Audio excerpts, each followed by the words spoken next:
unfolded here in New York City Tuesday night as Democratic socialist Zohran Mamdani carried out a stunning upset, defeating Andrew Cuomo in the New York City Democratic mayoral primary. Mamdani, a 33-year-old New York State Assembly member, was the first choice of over 43% of voters in the ranked choice election. Outside funders shattered records as they spent more than $25 million to back former New York Governor Andrew Cuomo's attempt at a political comeback 4 years after he resigned over sexual misconduct allegations by at least 11 women who were former staffers. In contrast, Mamdani ran an energetic grassroots campaign focused on making the city affordable for working people and was endorsed by Independent Senator Bernie Sanders and Congressmember Alexandria Ocasio-Cortez. As the results became clear late last night, Cuomo conceded and called Mamdani to congratulate him. In November, Zohran Mamdani will face off against the current mayor, Eric Adams, as well as a Republican candidate and possibly former Governor Andrew Cuomo, who recently launched a new third-party line, though it's unclear he'll run. If Mamdani wins in November, he will become New York City's first Muslim mayor and youngest mayor in over a century. In his victory speech Tuesday night, Zohran Mamdani laid out why he won. We have won because New Yorkers have stood up for a city they can afford. A city where they can do more than just struggle. One where those who toil in the night can enjoy the fruits of their labor in the day. Where hard work is repaid with a stable life. Where 8 hours on the factory floor or behind the wheel of a cab is enough to pay the mortgage. It is enough to keep the lights on. It is enough to send your kid to school. Where rent-stabilized apartments are actually stabilized. Where buses are fast and free.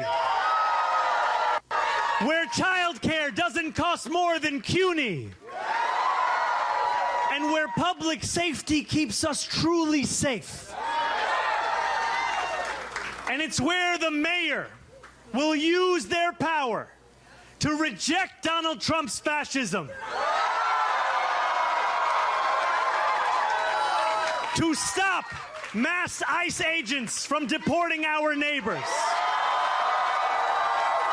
and to govern our city as a model for the Democratic Party. A party where we fight for working people with no apology. A life of dignity should not be reserved for a fortunate few. It should be one that city government guarantees for each and every New Yorker. If this campaign has demonstrated anything to the world, it is that our dreams can become reality. Dreaming demands hope. And when I think of hope, I think of the unprecedented coalition of New Yorkers that we have built. For this is not my victory. This is ours. That's Democratic socialist Zohran Mamdani speaking at his victory party last night after he defeated former Governor Andrew Cuomo in the New York City Democratic mayoral primary in what some are calling a political revolution. He also thanked his parents, his mother, the film director Mira Nair, and his father, Columbia University professor Mahmoud Mamdani. Special thanks to Laura Bastillas for being there. Mamdani's victory was celebrated at multiple massive jubilant watch parties hosted by New York City chapter of Democratic Socialists of America, which played a key role in organizing his campaign. Meanwhile, the Working Families Party endorsed 4 candidates in a strategy to beat Cuomo, with Mamdani as #1, and said they would refuse to offer Cuomo the Working Families Party ballot line even if he became the Democratic nominee. That will not be an issue now. For more, we're joined by Moe Mitchell, the National Director for the Working Families Party, based here in New York. We last spoke to you during our coverage of the DNC, the Democratic National Convention in Chicago. Can you respond to Mamdani's upset victory and the surge of grassroots support, especially young people, as he walked from one end of Manhattan to the other? Well, Amy, Zohran's campaign is a bellwether. This is one of the first major primaries of the year, and Zohran's surge is, to me, clear proof that people want leaders who will stand up to work for working people, and the contrast couldn't be more clear. So you have Zohran, who walked from from the northernmost part of Manhattan all the way down, right? And you have Cuomo, who basically, he ran a campaign where nobody could find him. He was running away from his record. He ran a campaign that was based on fear. He ran a campaign that was emblematic of the status quo politics of the past. You know, Cuomo's somebody who grew up in the governor's mansion and spent his career making deals to please his billionaire donors. And Zohran built a grassroots campaign of everyday New Yorkers, a very broad and diverse set of folks. And when you look at where his campaign was able to win and where our coalition was able to win, it's every single part of New York. This is a resounding victory for Zohran, for our movement, but for everyday working New Yorkers. And really, this to me is a bellwether of more to come across the country. This is an example of the type of politics that we think would help create a multiracial working class alignment against authoritarianism, but for a type of politics that is hopeful, that is visionary, that says we want something. We don't simply want to fight against something. I think it's an example of more to come. Maurice, normally whoever wins the Democratic primary for mayor is basically a shoo-in to be elected mayor. But this year, things are somewhat different. You have the incumbent mayor running as an independent. Of course, you have a Republican, Curtis Sliwa of the Guardian Angels. Looks like he is running as on the Republican end. You have Jim Walden and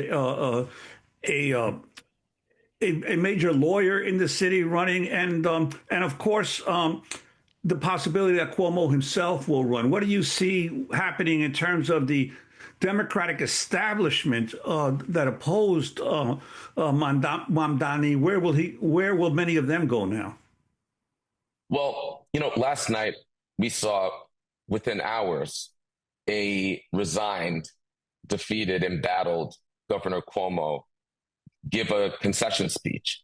And to me, that's an example of a failed set of politics, a failed approach, a campaign that used every trick in the book, used all the tactics, and was backed by, $25 million of billionaire money from, folks like Alex Karp, the CEO of Palantir, right? Some really, really bad people who are advancing authoritarianism, Trump donors like Bill Ackman. So what I saw was a complete collapse of that strategy. And I think, the Cuomo folks are probably rethinking any ideas that they might have. But it's pretty obvious where the momentum is. And I know in the general election, Zohran and this coalition is going to run a very rigorous general election that that doesn't take anything for granted or any New Yorker for granted. The same type of campaign that was run in the primary. And I feel very, very, very confident that Zohran is not simply the Democratic nominee, but is the presumptive mayor based on the momentum of this campaign and this movement. This is one of the most exciting electoral movements of our era. I think, Mo, that no one can deny that Zohran Mamdani made quite a splash. Your rep as the next mayor of New York City. Let's plunge into the details.